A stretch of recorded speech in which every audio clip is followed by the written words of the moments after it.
રામ રામ મિત્રો, નમસ્કાર. આજે આપણે જોશું કે કોબીજનો રોપ કેવી રીતે વાવવામાં આવે, કોબીજનું વાવેતર કેવી રીતે કરવામાં આવે. આ છે કોબીજનો રોપ.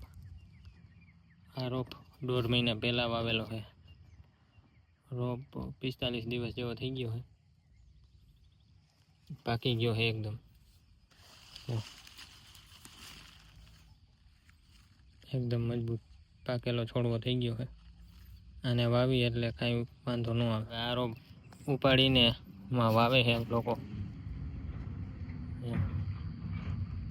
ને આપવા જવાનું છે.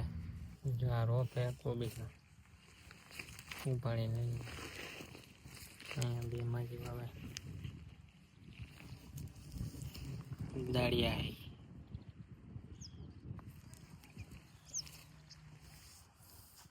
આવી રીતે હવે ખાડો ગારીને મૂકી દેવા.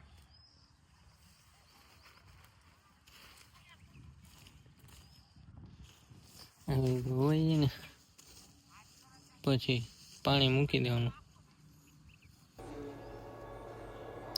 તો આ વિડીયો પૂરો થાય. અહીંયા સુધી જોવા બદલ આભાર. ચેનલને લાઈક કરો, સબસ્ક્રાઈબ કરી નાખો જે નવા હોય, અને